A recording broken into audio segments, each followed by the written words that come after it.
Entonces, shalom a todos, repito, bienvenidos a la conferencia de hoy y oramos que por la gracia de Hashem que nos ha dado su Torah, en este día podamos disfrutar de esta clase. Hoy, Ezra Hashem, vamos a hablar del mismo tema que hemos venido tratando en estas series sobre qué tan seguro estás que Yeshua es el Mesías. Esa es la 9ª clase que vamos a estar entregando. Y yo creo que ya terminamos el ciclo en la próxima.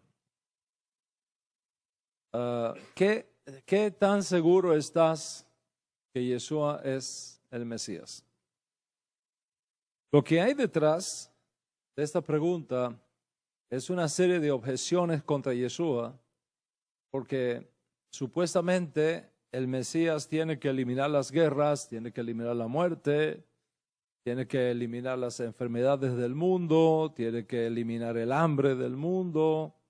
Y si uno mira la historia desde los días de Yeshua hasta el momento presente, es evidente que Yeshua no ha eliminado las guerras porque las vemos por todos lados. Yeshua no ha eliminado la muerte porque la vemos por todos lados. Yeshua no ha eliminado el hambre. Hay hambre en el mundo. Yeshua no ha eliminado la enfermedad. Las enfermedades siguen creciendo en el mundo. Yeshua no ha reconstruido el tercer templo. Yeshua no ha traído de vuelta a las ovejas perdidas de la casa de Israel. En resumen, como no veo que se han eliminado las guerras, como no veo que se han eliminado las enfermedades, como no veo que se han eliminado las injusticias, como no veo que se han eliminado todas las cosas que supuestamente el Mesías tiene que eliminar, lógicamente no puedo creer que el Mesías haya venido. Y si el Mesías no ha venido, lógicamente Yeshua no puede ser el Mesías porque no cumplió ninguno de los requisitos que está supuesto cumplir el Mesías. Además de eso, la idea de que el Mesías viene, se esconde y reaparece no es una idea judía, es un invento de los cristianos del primer siglo que anunciaron que Yeshua era el Mesías, lo mataron, no pudo hacer todas las cosas que el Mesías tiene que hacer, y entonces inventaron la idea de que, bueno, vendrá otra vez y entonces sí hará todo lo que está supuesto que el Mesías haga. Bueno, está bien, si viene y es él, ok, yo esperaré a ver. Cuando yo vea, entonces yo voy a creer. El creyente desinformado escucha este tipo de objeciones, se queda sin palabras. A veces este argumento se vuelve como un gusanito en la cabeza que empieza a traer dudas, en tanto que ese concepto de un Mesías que aparece, se esconde y vuelve a aparecer, supuestamente no es parte de la idea judía del Mesías. Ese es el asunto que está en la mesa en la conferencia de esta tarde. Yo he venido explicando por 8 clases previas. De paso, si no has escuchado estas clases previas, te animo a que las escuches porque lo que voy a decir hoy está basado en lo que ya ha sido dicho previamente. He venido explicando que para comprender la idea de un Mesías que aparece, se esconde y reaparece, tenemos que hacer un esfuerzo por comprender 2 conceptos fundamentales en la teología judía. Primero, cómo funcionaba la mente de los rabinos antiguos, cómo los rabinos antiguos dialogaban con la Escritura, cómo los rabinos antiguos intercambiaban, cómo los rabinos antiguos interpretaban la Escritura. Ese es número 1. Y número 2, el concepto judío del Mesías escondido en cada generación. el concepto del Mesías escondido en cada generación. Voy a repetir esto porque es sumamente importante. Para comprender la idea de un Mesías que aparece, se esconde y reaparece, tienes que conocer dos conceptos fundamentales. Primero, cómo era que los rabinos antiguos interpretaban la Escritura.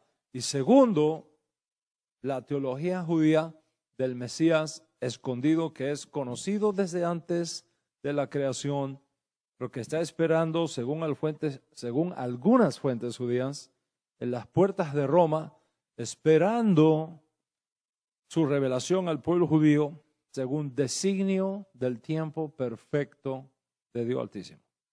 Por lo tanto, la idea de un Mesías que existe, pero se esconde para revelarse otra vez plenamente a Israel, no es una idea loca, no es una idea cristiana, es una idea judía y forma parte del pensamiento judío.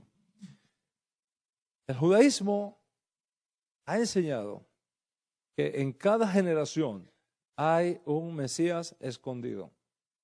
En cada generación hay un Mesías escondido que solamente se revelaría si esa generación es digna. Es decir, si esa generación hace teshuvah, y no cualquier teshuvah, teshuvah shelema, una teshuvah perfecta. Vamos a mirar en la clase de hoy, Bezrat Hashem, cómo este concepto del Mesías escondido sigue en pie en el judaísmo posterior a la Edad Media, incluso hasta nuestros propios días. Hay una costumbre extraña que surge en Europa a partir de la Edad Media entre las comunidades judías europeas. Y esa costumbre pegó tanto, esa costumbre impactó tanto que se hizo cross-cultural en el mundo judío. Y prácticamente hoy día no hay judaísmo que no haya incorporado esa práctica en sus experiencias de la fiesta de Pesaj. ¿Cuál es la práctica? Esconder el afikomen, al comienzo de la fiesta y que los niños la puedan encontrar al final. La practicamos en todos los años, ¿ya? Los niños, ¿qué pasó? Para poder terminar esto aquí, yo necesito tener el afikomen. Yo lo dejé aquí en la mesa, ¿dónde está? A ver, que los niños nos ayudan a encontrar. Y salen todos los niños corriendo, a ver quién se encuentra el afikomen. Y el que lo encuentra, pues se le da un premio, se le reconoce, etc. Se dice jugando, se dice, es para que los niños no se duerman, porque como es un protocolo muy largo, que los niños estén contentos, es cierto, pero las connotaciones mesiánicas del afikomen son evidentes. Observa, el afikomen se envuelve en un manto y se esconde antes que se manifieste otra vez. Estuvo entre nosotros al comienzo de la cena de Pesaj. Lo partimos. ¿Okay? Lo envolvemos en un manto, en una tela, lo escondimos y aparece al final de la cena de Pesaj. Más tarde, en el siglo XVII, surge otra costumbre en la judería europea. Es la costumbre de perforar un pedazo del afikomen, colgarlo en la pared, tras sus casas, frente a la puerta, de manera que sea visible a todos en la casa, a los niños, a los jóvenes, a los viejos, para que supuestamente no nos olvidemos de Hashem, no nos olvidemos del templo, y que no nos olvidemos de la llegada de Mashiach para nuestra redención. Entonces, observa esa costumbre. Un pedazo de matzá roto, escondido, y que aparece al final para terminar la cena. O esta otra costumbre de tomar un pedazo de matzá, perforarlo, colgarlo en la pared para que todos lo vean, para que todos esperen la llegada de Mashiach. El paralelismo con Yeshua es evidente en estas prácticas. Todos sabemos que en la Agadá,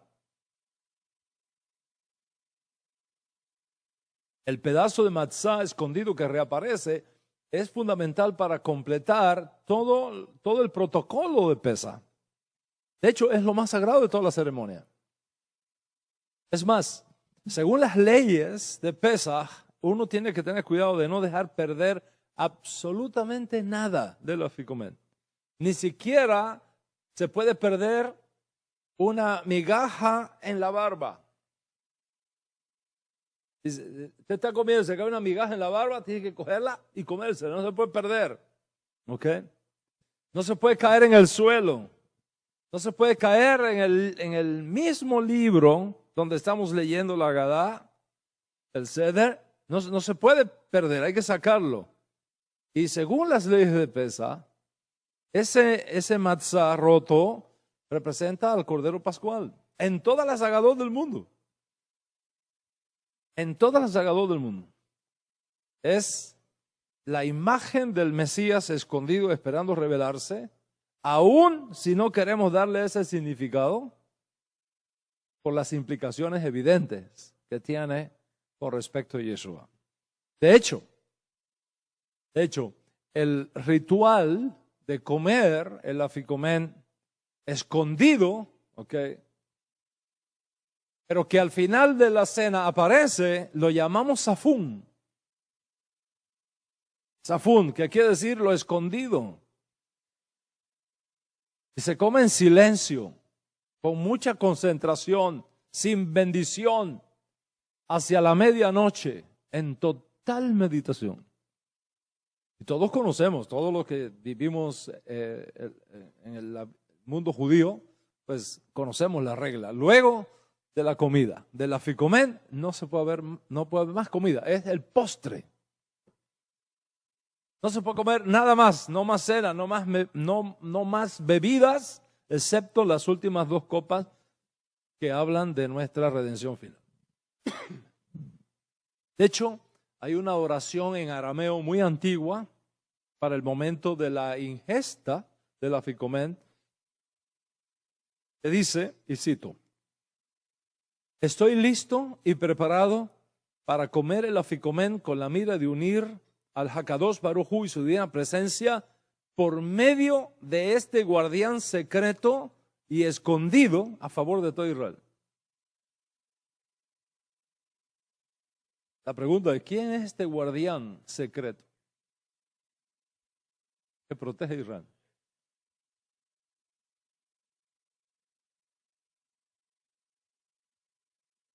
¿Quién es este guardián escondido a favor de todo Israel? Nosotros sabemos por la historia que a partir del siglo XVII las expectativas mesiánicas se incrementaron enormemente en Europa. Y aparecieron muchos diciendo que eran el Mesías. Incluso cuando fueron probados por los acontecimientos y fueron encontrados falsos mesías o fallidos mesías, muchos de los rabinos insistieron en que, aunque fallaron en ser el Mesías, el potencial estaba allí. Habrían sido verdaderos mesías,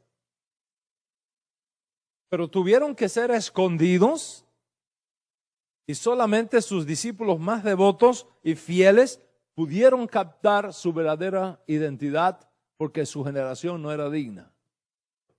Ese es un concepto judío que se movió por toda Europa en esta época. Ese es el caso, por ejemplo, del famoso fallido Mesías Shabbatai Zvi, una de las historias más impresionantes del judaísmo europeo. En 1648, mitad del siglo XVII, Shabbatai proclamó que él era el Mesías.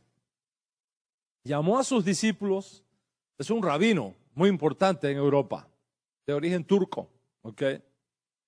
Juntó a sus discípulos y les dijo, les reveló que él era el Mesías. Y entonces declaró una fiesta de boda. Las bodas del Mesías. Y en esa boda, él invita a sus discípulos porque se va a casar con la Torá.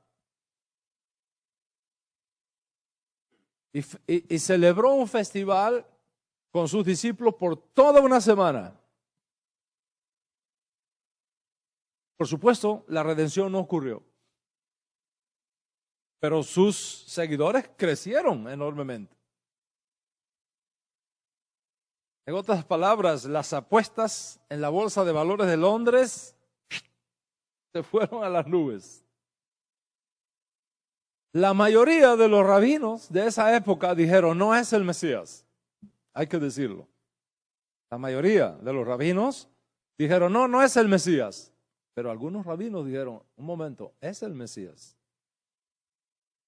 Y uno de los más importantes rabinos de aquella época, el rabí Natán de Gaza, confirmó que él era el Mesías.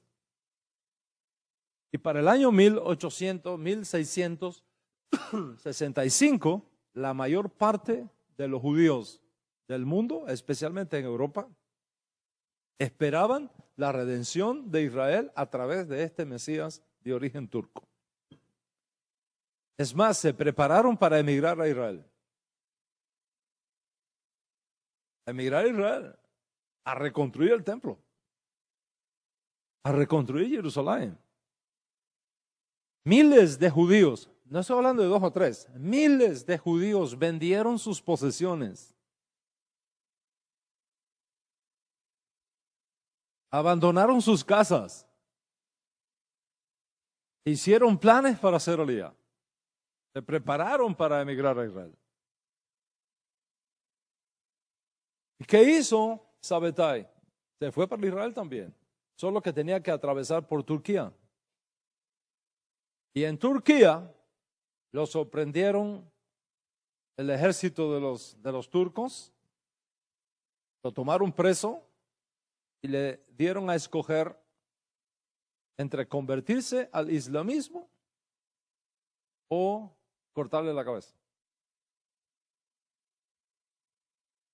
Y bueno, la decisión de Sabbatai Levi fue convertirme al islamismo, pero que no me maten, no me corten la cabeza. Y se convirtió al islamismo hasta que se murió. Bueno, el mundo judío fue totalmente decepcionado. Imagínate un Mesías que se convierte, se hace musulmán. Sus seguidores totalmente decepcionados. ¿Cómo explicarle esto al mundo? ¿Qué explicación darle al mundo judío lo que había ocurrido? Los más íntimos seguidores de Sabbatai Tzvi insistieron de que él era el Mesías. A pesar de eso, insistieron de que era el Mesías. Y que todo lo que estaba pasando ahí, todo el sufrimiento, todos los problemas que estaban teniendo, no era sino los partos, los dolores de parto del Mesías. Y segundo, que el Mesías, el rabino Sabbatai Tzvi, el Mesías, al convertirse al islamismo, lo hizo para poder redimir las chispas de santidad que estaban escondidas en el islamismo. Entonces, él bajó a las profundidades del Islam para sacar las chispas de almas judías que podrían estar, que habían encarnado en el islamismo y poder sacarlas de allí. Y eso implicó que por un tiempo esté escondido de nosotros, pero que finalmente él va a regresar para completar su tarea.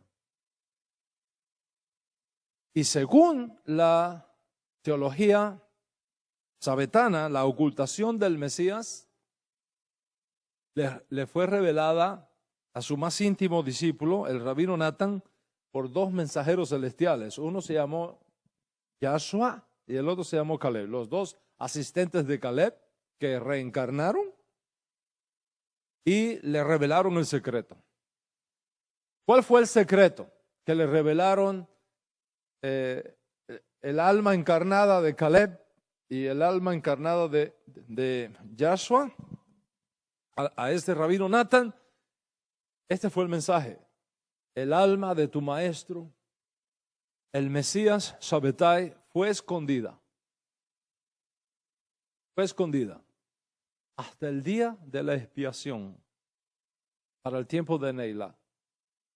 Y todo el que piense que él ha muerto, como todos los demás hombres mueren, cometen un grave pecado. Ese fue el mensaje.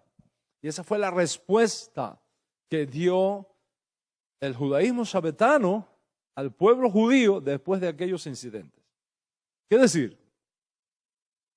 Que desde esta perspectiva, el rabino Mesías Shabbatai Zvi ha ascendido, se ha ocultado, ha sido absorbido por las luces celestiales, fue a casarse con la hija de Moshe Rabenu. Y si somos dignos, él va a regresar otra vez. Después de la cena de bodas, nos va a redimir si somos dignos. Si somos dignos. El rabino Nathan, el discípulo más aventajado que tuvo el rabí Shabbatai Zvi, continuó predicando de que su maestro no había muerto. Solo se había escondido para reaparecer otra vez hasta que finalmente el propio Nathan muere en 1680. Por supuesto, el mundo judío quedó en una total decepción después de todo esto. Pero el punto que yo quiero hacer en la clase de hoy es el concepto del Mesías que aparece, se esconde y reaparece como un concepto judío. No es un concepto extraño, no es una idea cristiana, no es una idea musulmana, es una idea judía. Tan judía que el rabí Nathan en la segunda mitad del siglo XVII dice: el Mesías se ha ocultado, pero reaparecerá si somos dignos. Entonces no es un concepto cristiano, es un concepto judío, aunque esté aplicado a la persona equivocada. ¿Me estoy explicando lo que estoy hablando? Pensemos en el caso del rabí Nachman de Breslov. La tensión entre la necesidad de revelar y dar a conocer los misterios, por un lado, y la necesidad de mantener ciertos secretos y ciertas cosas ocultas a los ojos del público, es parte de la idea judía del Mesías.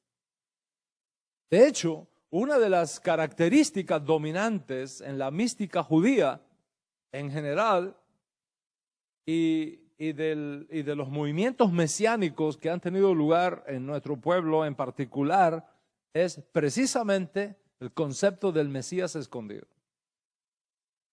A principios del hasidismo en Europa no hay nada que encarnaba esta tensión, nada más cercano a esta idea que el carácter y el legado dejado por el rabino Nachman de Breslov en el siglo XVIII y principio del XIX, cuando ocurre su muerte en 1810.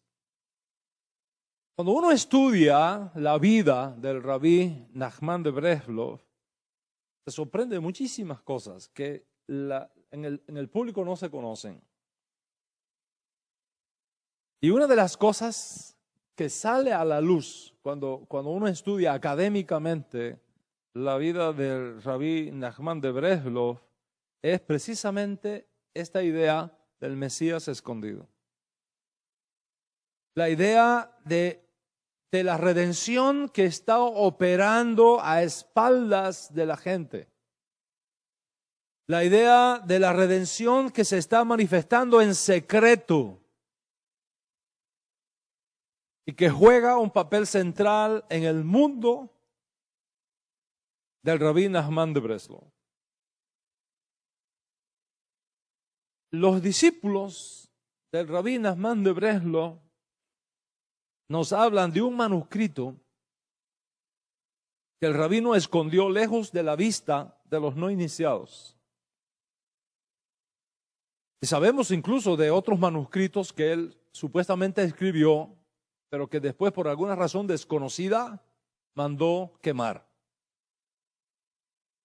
Sabemos de los famosos cuentos que él prohibió a sus discípulos revelar a extraños y mantenerlos solo en secreto. Muchos de los cuentos de Nachman que hoy día están por ahí en las librerías son los que el público puede conocer. Pero hay otros cuentos que no se pasan al público, están reservados solamente para los insiders, los de adentro, los discípulos escondidos. Y sabemos mucho de estos secretos del Rabí Nachman de Breslau. Sabemos de un famoso libro de redención que él escribió y que escondió de la vista pública y que está repleto supuestamente de fórmulas mesiánicas en abreviatura, en acrónimos enigmáticos. Cuando uno mira todo esto, uno se da cuenta que las pretensiones mesiánicas personales de Rabí Nachman de Breslau emergen clarísimo en el mundo judío de la Europa de finales del siglo XVIII y principios del siglo XIX. Es más, hay ciertas declaraciones que se atribuyen al Rabí Nachman de Breslau, en particular una que es digna de mencionar en el contexto de la clase que estamos compartiendo en esta tarde. Él dijo, todo lo que el Mesías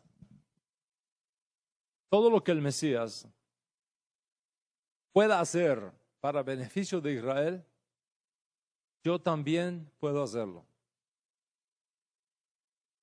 Piensa en esa frase. Todo lo que el Mesías pueda hacer para beneficio del pueblo de Israel, yo también puedo hacerlo. ¿Qué está diciendo? ¿Qué está revelando con esa frase? Está revelando que él se vio a sí mismo como un potencial Mesías. Él se vio a sí mismo como un potencial Mesías. Todo lo que el Mesías puede hacer a favor del pueblo judío, yo también puedo hacerlo. La diferencia, dijo, la diferencia es que el Mesías puede llevar a cabo su misión y yo todavía no he alcanzado esa capacidad. Yo todavía no he alcanzado esa capacidad. Es decir, que por donde quiera que lo pongas, cuando tú estudias la vida del Rabí Nachman de Breslau, se considera a sí mismo como teniendo todas las cualidades necesarias para ser el Mesías. ¿Y qué fue lo que impidió manifestarse como Mashiach? ¿Qué le impidió cumplir con su potencial mesiánico? ¿Cuál es la respuesta que da el judaísmo Breslau para responder a esa pregunta? ¿Cuál es la respuesta? No haber sido reconocido por todos. Esa es la respuesta. Por no haber sido reconocido por todos. En otras palabras, la enorme brecha entre la imagen de sí mismo y el potencial de sí mismo y el hecho de que el público reconozca su eminencia era algo que rondaba la vida del Rabí Nachman de Breslau todo el tiempo.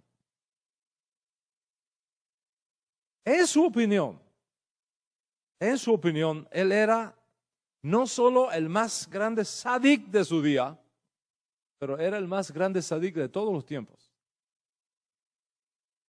Incluso cuando su salud se quebrantó, él murió muy joven, de 30 y pico de años, una terrible tuberculosis de la que nunca se pudo recuperar, lamentablemente.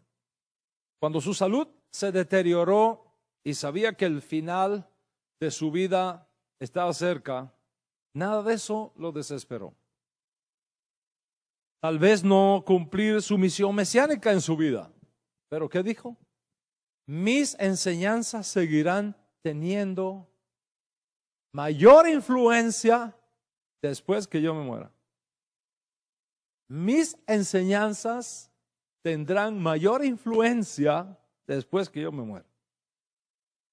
Y dijo antes de morir, mi fuego arderá y mi fuego quemará hasta que aparezca Mashiach. Lógicamente, esta declaración fue interpretada por sus más íntimos discípulos más que una declaración. Fue visto como una profecía. Es más, algunos de los biógrafos del Rabí Nachman de Breslov dicen que cuando ya era eminente su partida, él llamó a su discípulo más íntimo, el Rabí Natán, que paradójicamente se llama Natán también como el más íntimo discípulo del Rabí Shabbatai Zvi. Le dijo, vengan, tomó al Rabí Natán y a otro rabino, discípulo de él, le dijo, vengan que les voy a hacer una declaración, una revelación extraordinaria y quiero que ustedes sean testigos de esta revelación que les voy a hacer. Yo me voy a morir. Mis días están contados, yo me voy a morir. Les digo esto. Me van a enterrar en tal lugar. Si todos los judíos del mundo vienen el día de Rosh Hashanah a rezar en mi sepulcro, hacen teshuvah y dan una sedaká, yo les prometo que los voy a sacar a todos del Geinón, aunque sea colgado del peyot. Yo los voy a sacar a todos del Geinón.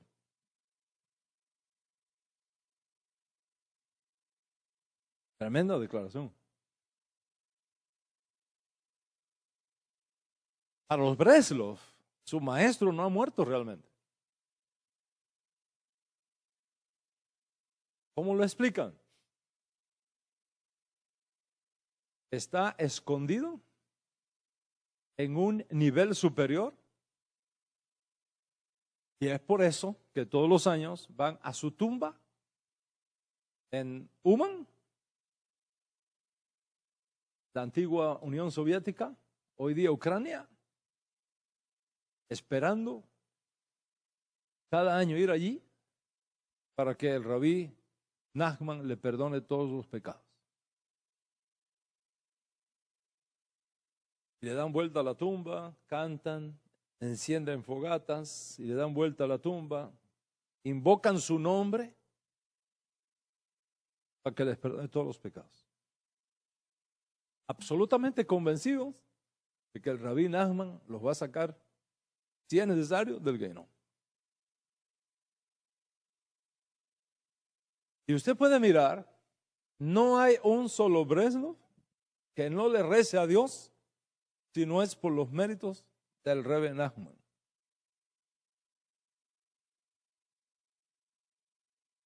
Es más, en la película Uspicín, es muy interesante, la vemos todos los años, ¿no? En la película Uspicín, cuando la esposa del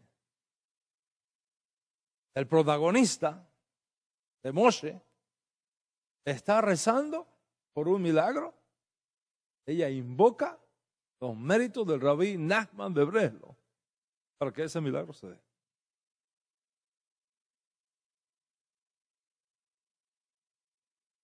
Quiere decir que en la mentalidad y en la teología judía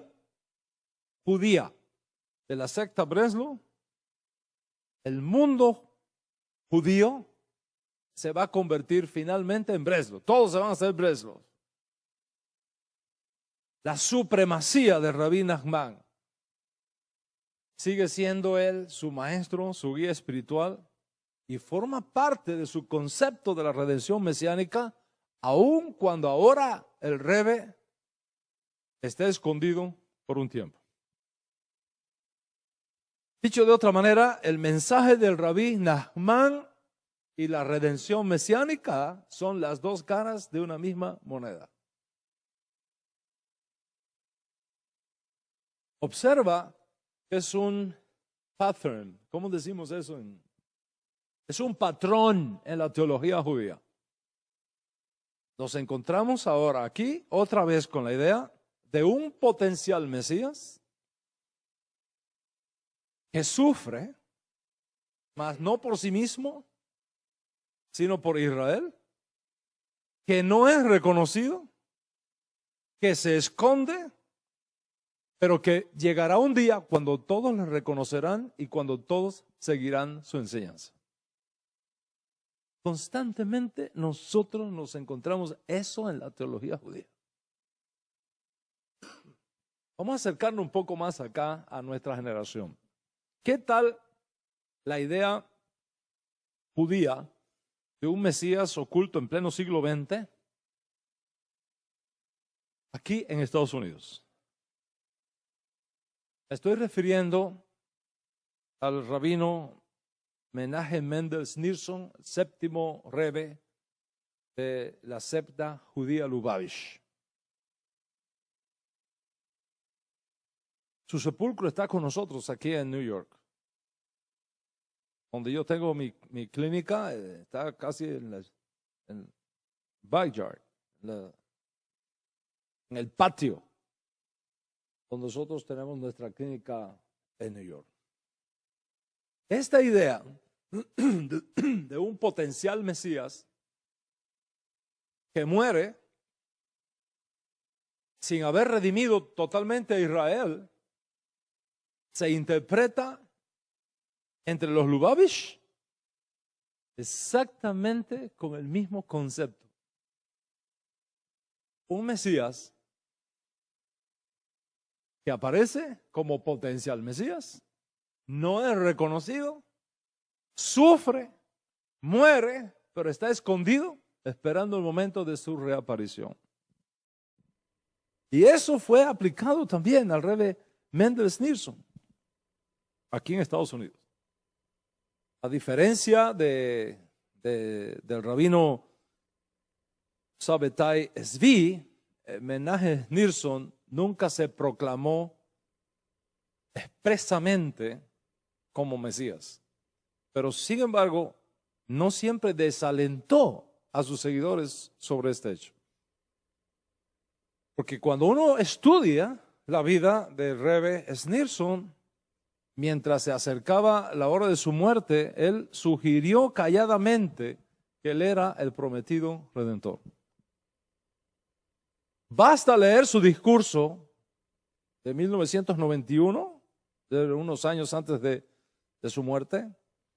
Su discurso de 1991, que casi es un mensaje a título póstumo, donde se lee entre líneas la autoproclamación mesiánica del Rebbe Schneerson.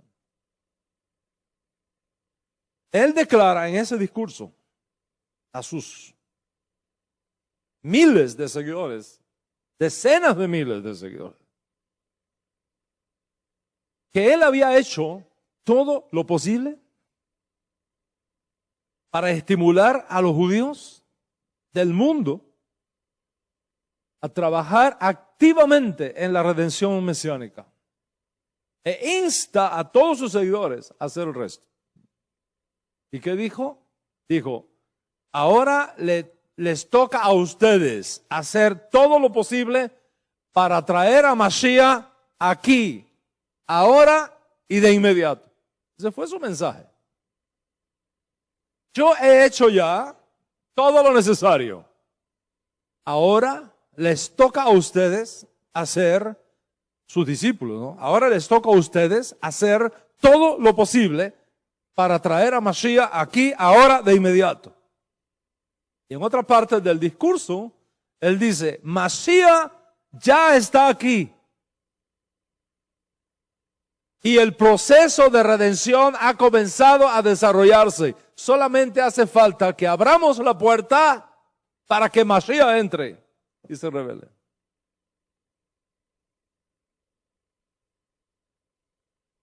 Y este discurso fue lo que causó que sus discípulos sacaran el famoso eslogan, Mashiach ahora. We want Mashiach now. No sé si ustedes han visto ese eslogan. No solamente aquí en Israel, aquí en Estados Unidos, en el exilio, también en Israel. We want Mashiach now.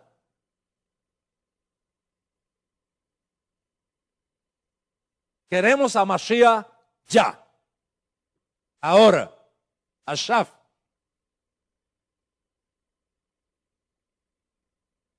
Todos sabemos la historia, cómo el Rebbe muere el 12 de junio de 1994, después de un proceso de mucho sufrimiento, una trombosis cerebral que lo paralizó.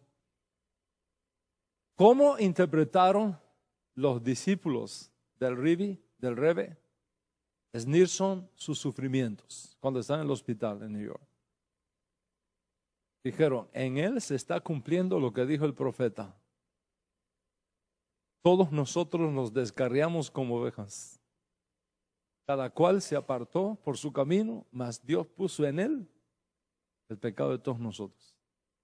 Le aplicaron Isaías 53.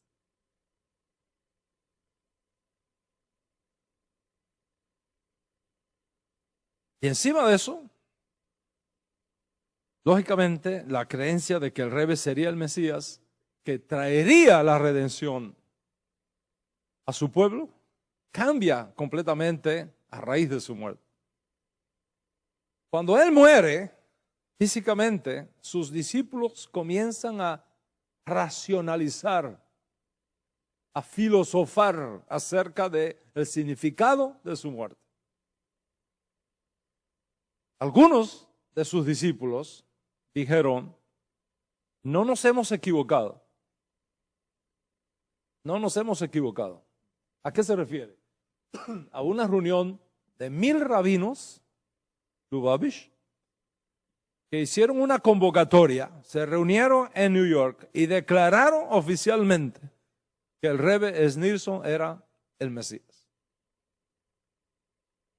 Cuando él muere, ¿cómo explicar esto ahora? Hemos dicho de que el Rebbe es el Mesías por una profecía que viene de varias generaciones atrás, de que el séptimo Rebbe de la dinastía Lubavitch sería Mashiach. Y Menahem Schneerson vino a ser el séptimo Rebbe. Entonces tenía que ser el Mashiach por esa profecía. ¿Cómo reaccionaron cuando el Rebbe muere? Dice, no nos hemos equivocado al declarar que el Rebbe es el Mesías. Solamente hemos calculado mal el tiempo de la redención. Solamente que hemos calculado mal el tiempo de la redención final, pensando que ocurriría en los días del Rebbe. Pero en realidad, el Rebbe no ha muerto. Escucha esto ahora. El Rebbe no ha muerto. ¿Cómo que no ha muerto? Si tenemos el certificado de defunción del hospital en New York. Tenemos el cuerpo presente en el ataúd. ¿Puedo decir que el Rebbe no ha muerto? Dice, no. Ha entrado en un tiempo de ocultamiento. Otra vez, la idea judía. Ha entrado en un tiempo de ocultamiento. Ha entrado en un tiempo de suspensión de sus actividades visibles, pero su espíritu sigue con nosotros. 5 días después de su muerte, sus discípulos anunciaron que el Rebbe resucitaría y que iba a dirigir en persona la dirección de la redención de todo Israel. Y muchos se fueron para Israel porque esperaban que iba a resucitar en Israel. Mucho tiempo ha pasado. Del año 94 para acá, mucho tiempo ha pasado. Más de 20 años. Sin embargo, todavía tenemos rabinos, Lubavitch, que afirman que el Rebbe Schneerson está vivo. Que está escondido, no está muerto, está escondido solamente. Y que pronto va a aparecer.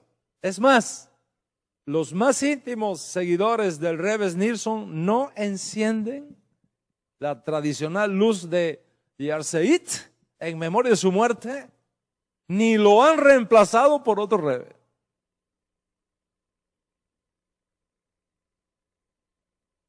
¿Cómo explican los Lubavitch que siguen al Rebbe Schneerson toda esta situación?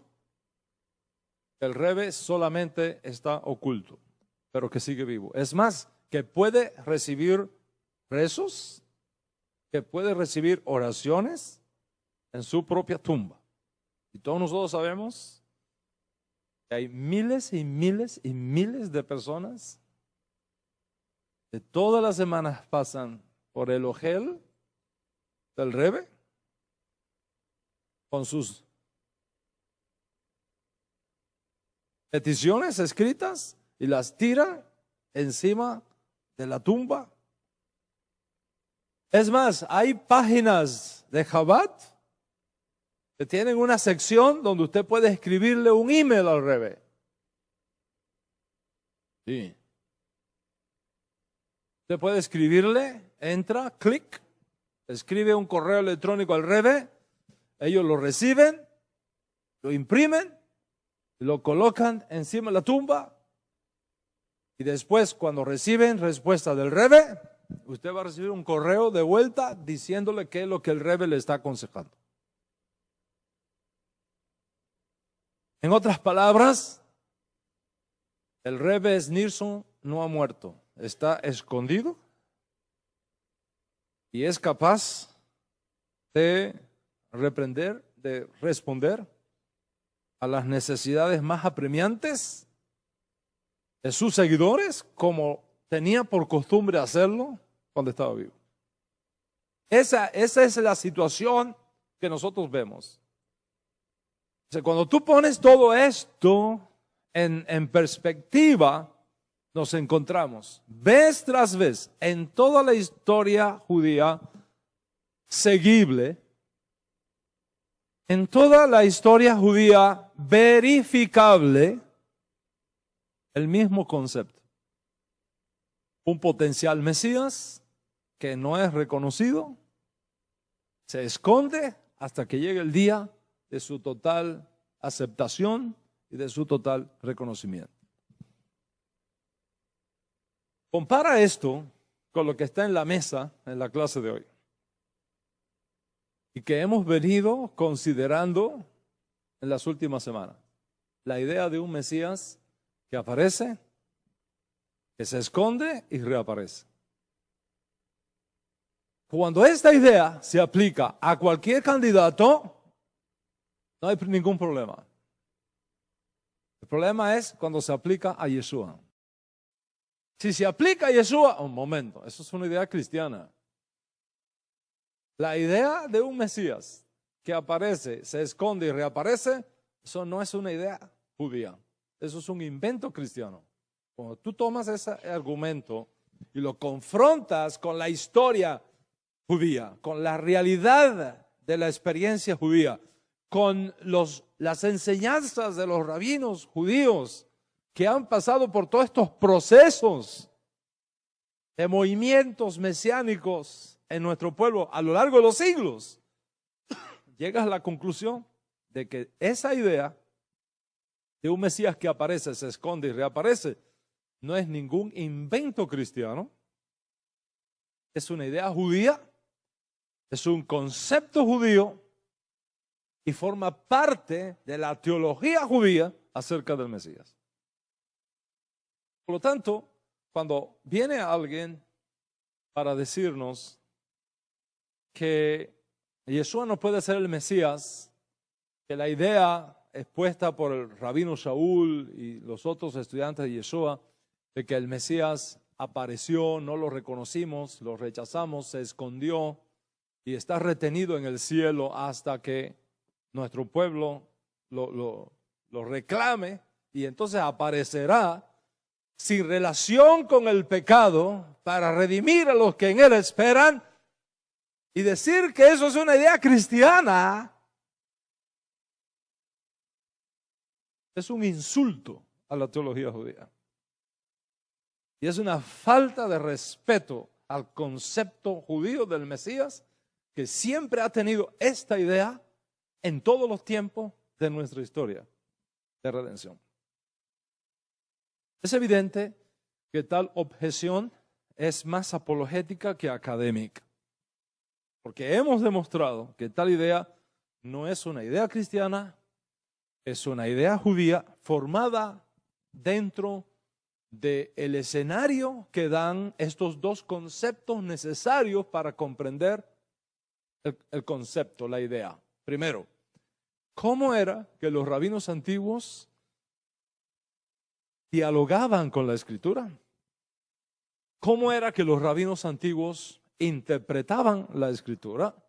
Y segundo, hay que entenderlo dentro del concepto de la teología judía de un Mesías escondido, un Mesías que no se revela, un Mesías que es sot, que es un misterio.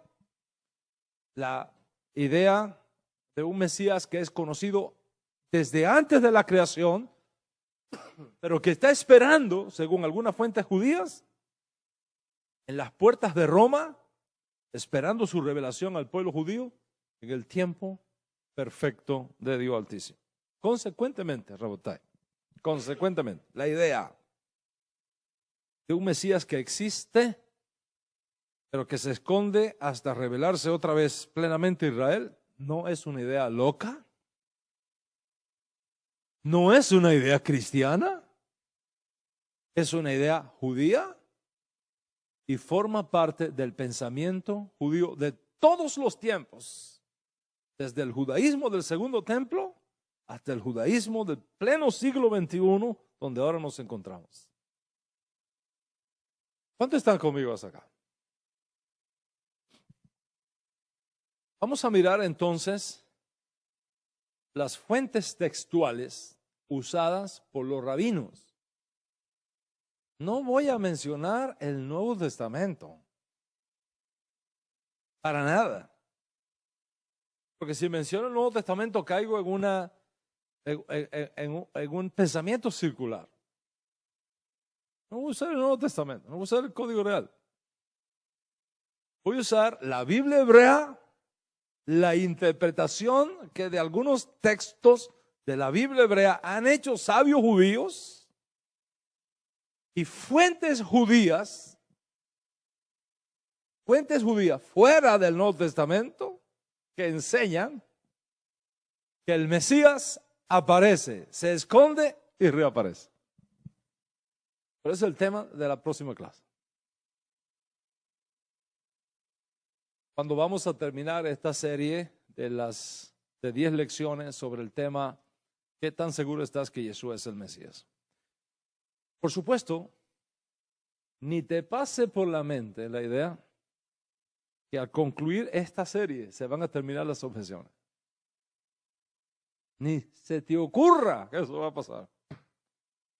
Porque no hemos terminado esta serie y ya me están mandando correos con otras objeciones. No he terminado todavía y ya he recibido correos. Uno me dice, y cito, muy bien lo que ha explicado usted del Mesías escondido en cada generación. Pero la verdad es que nosotros estamos fundamentados en una revelación nacional como la que tuvo lugar en Sinaí, no en revelaciones escondidas, como es el caso del cristianismo. Revelaciones escondidas, es decir, revelaciones privadas, como es el caso del cristianismo. Sí, la matraquilla y la sujeción. No terminó una y ya levanta otra. Esta mañana, yo no sé si ustedes recuerdan cuando se leyó el Código Real, que el profeta Simeón en el templo tomó al bebé, Yeshua, dijo, este está puesto para controversia grande en Israel, para el levantamiento y caída de muchos, pero también está puesto para ser luz para los gentiles y gloria de tu pueblo Israel. Eso fue dicho desde el mismo nacimiento del Ribí, fue dicho por un profeta judío. Eso no fue dicho por Aristóteles, ni por Platón, ni mucho menos por Agustín de Hipona. Fue dicho por un profeta judío cuando no había cristianismo en el mundo. Este está puesto por señal. Este niño está puesto por señal. En otras palabras, ha sido llamado a traer una señal de caída y levantamiento de muchos en Israel.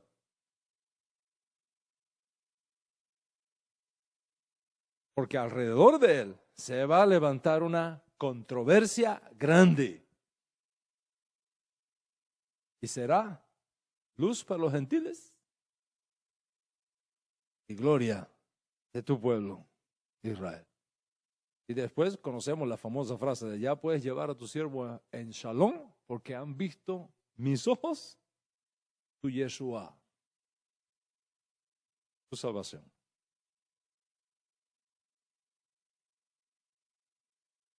Claro, cuando me dicen que el judaísmo está fundamentado en una revelación nacional y no en revelaciones privadas, como es el caso del cristianismo, yo digo a eso amén. Eso lo venimos enseñando desde años. Todos los que han seguido mi carrera educativa de Torah en las naciones saben que yo venía enseñando eso de años. Yo he dicho y lo repito, el judaísmo es la única religión del mundo que puede demostrar científicamente su origen divino. ¿Y por qué lo puede hacer? ¿Por qué lo puede hacer? Una simple razón. Hashem se reveló a todo nuestro pueblo Israel al pie del monte Sinaí. No fue una revelación privada que nadie puede demostrar. Fue una revelación pública. Millones de personas oyeron la voz del Eterno diciendo, Anoji Hashem Elohim. Una revelación nacional. No es un cuento de camino. Es una revelación nacional. El cristianismo, tanto como el islamismo y todos los demás ismos que vienen, que usted pueda añadirle ahí, está fundamentado en revelaciones privadas. Que nadie puede demostrar. ¿En qué está fundamentado el cristianismo? Cuando este caballero iba en su caballo hacia Roma, vio una señal en el cielo, una cruz en el cielo, y oyó un ángel que le dijo, por esa señal vencerás. Y declaró que el cristianismo tenía que ser aceptado como otra religión más en el imperio romano. Lo hizo legal, con una visión que vio. ¿Quién más vio la visión? ¿Quién más vio el ángel? ¿Quién más oyó la voz? Zero. Y del primo, pues ya sabemos, ¿no? Un ángel escondido en una cueva, dictándole el famoso libro. ¿Quién estaba allí para comprobar? Yo también mañana, ¿verdad? Yo me puedo preguntar y decir, mira, que a mí se me apareció un santo ángel y me dijo que escribiera un libro y que esto reemplaza la Biblia. ¿Y cómo piensas tan que te voy a creer? Eso me tienes que creer, porque el justo vivirá por la fe. Me tienes que creer. y ya inventa una nueva religión. Los mormones, con todo el respeto que me merecen mis amigos mormones. ¿En qué está fundamentado el mormonismo? El ángel Moroni, que le enseñó unas tablas a Joseph Smith. Y de ahí viene todo lo que es la secta mormona. ¿Quién estaba allí cuando todo eso pasó? Para demostrarlo.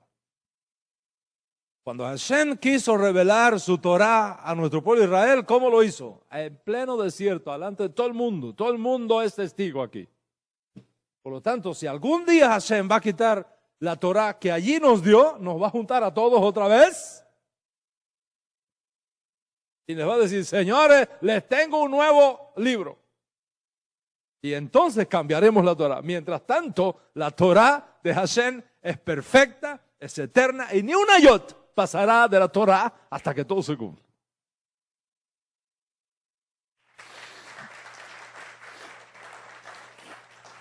Eso lo hemos enseñado, eso no es nada nuevo y no tiene nada que ver con Yeshua. ¿Por qué? Porque Yeshua no creó ningún cristianismo. La idea de que Yeshua creó el cristianismo es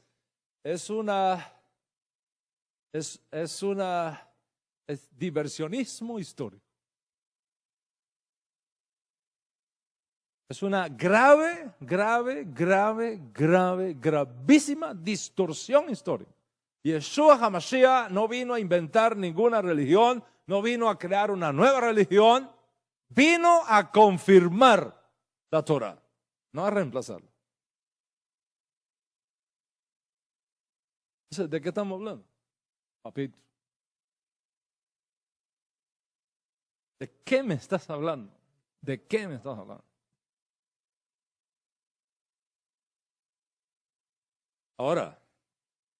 Ahora, no me digas a mí que en el judaísmo las revelaciones privadas no existen, porque entonces tú no sabes nada de judaísmo.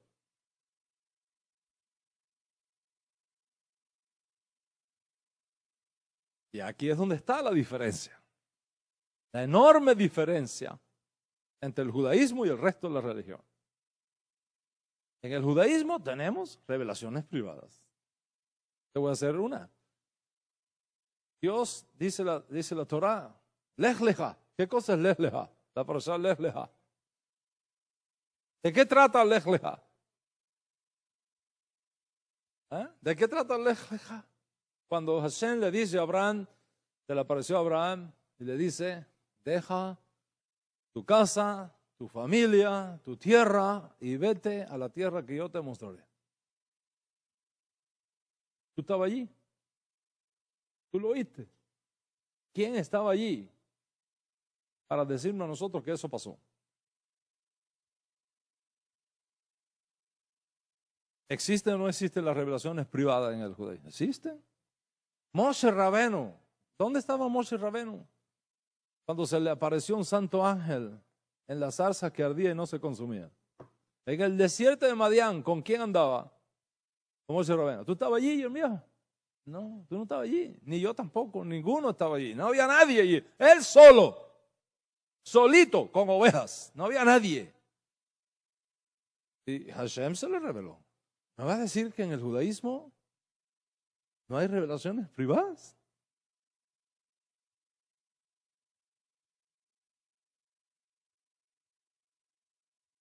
Es dentro de ese fenómeno de las revelaciones privadas para confirmar la fe judía, para confirmar la legitimidad del Dios uno y único de Israel. Que tenemos esas revelaciones privadas dentro del judaísmo, no para reemplazarlo, para crear otra cosa. Y es dentro de ese concepto que nosotros tenemos revelaciones de los profetas, revelaciones que tuvo Mashiach estando él solo, revelaciones que tuvo Rabino Shaul estando él solo, revelaciones que tuvo Kefa estando él solo, y nos la contaron para que la supiéramos, pero no para reemplazar el judaísmo, lo aleno, para confirmar el judaísmo. Nada que ver con el cristianismo, cuya esencia misma es reemplazar al judaísmo. Reemplazar al Dios de Israel por otro Dios. Reemplazar al pueblo judío por otro pueblo. Y reemplazar la Torah judía por otra Torah. We don't have nothing to do with that.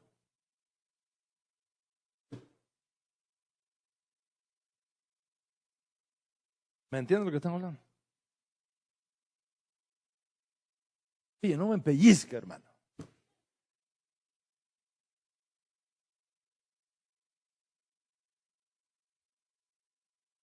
Porque me da cosas,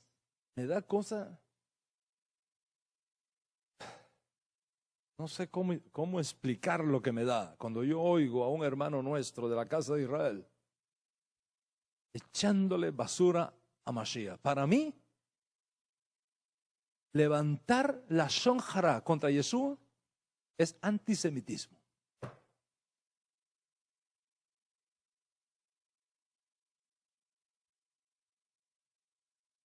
Hablar así contra un sádic de Israel, contra un maestro de Torah de Israel, que cuando le llegó la hora de la verdad, no se convirtió a ninguna otra religión. Que cuando llegó la hora de la verdad, le dijo al estúpido lacayo Herodes: vayan y díganle a esa zorra. Así le dijo Joshua: vayan y díganle a esa zorra. En aquellos días, decir zorra significa hoy 0 a la izquierda. Como usted le dice a una persona hoy: tú eres un 0 a la izquierda, así le dijo Yeshua a Herodes: tú eres un 0 a la izquierda. Aquí tú no cuentas. Y a Pilato le dijo: oye, le dice Pilato, oye, tú no sabes que yo tengo autoridad para darte la vida o quitártela. Tú estás equivocado, hombre. Ninguna autoridad tendrías sobre mí si no te la diera Hashem, el Dios de Israel. Es el Ribi nuestro. Es el Ribi nuestro. No uno que se convierte al islamismo o a otro para salvar la vida. Y que tú hables en contra de un hombre así. Mira, te voy a decir algo. El cristianismo nos ha robado a Yeshua y nos ha robado el Nuevo Testamento. Y nosotros, los discípulos de Yeshua, tenemos la sagrada responsabilidad de rescatar a nuestro maestro y de rescatar su enseñanza y traerla a donde pertenece, a nuestro pueblo judío. Am Israel High. Les digo algo, como dijo este gran maestro argentino de corte español, Mario Sabán. El error más grande de los rabinos fue no incluir las enseñanzas de Yeshua en el Talmud. Si las enseñanzas de Yeshua hubieran sido introducidas en el Talmud, hoy tendríamos la redención final de Israel.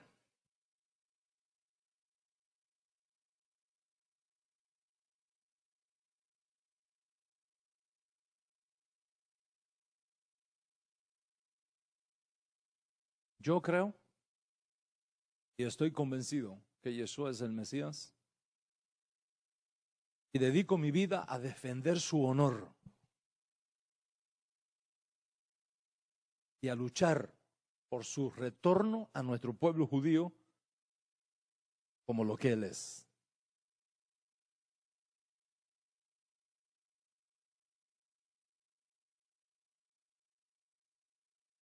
Y además, yo creo que si Yeshua no es el Mesías,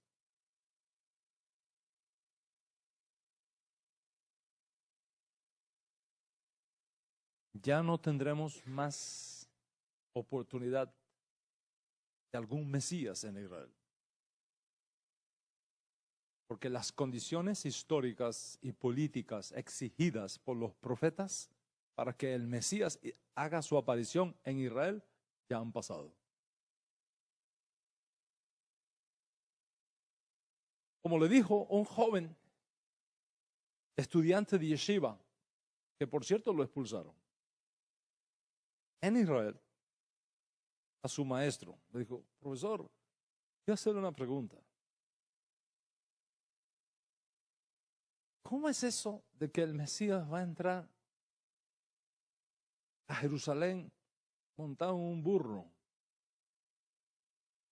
si ya no tenemos burro? Entonces a mí se me ocurre que esto o ya pasó o ya no podrá pasar. El rabino de la yeshiva le dijo: calla, no hables de esas cosas, porque esos son los secretos del Mesías. Calla, no hables de esas cosas, porque esos son los secretos del Mesías. Si Yeshua no es el Mesías, no habrá más Mesías para Israel, porque todas las condiciones históricas y proféticas han pasado. Y el único que llena esa condición es nuestro Santo Maestro Yeshua Mashiach. Nadie más. Consecuentemente, Rabanán Berrabotai, Hashem, que es bueno, nos permita a nosotros entender estas cosas, defender el honor de Yeshua y tener paciencia. Porque si tenemos paciencia y perseveramos, veremos con nuestros ojos el fruto de este gran trabajo. Porque irá andando y llorando el que lleva la preciosa semilla, pero regresará con regocijo, trayendo no las semillas, las gavillas de las ovejas perdidas de la casa de Israel. Feliz el pueblo que entienda esto.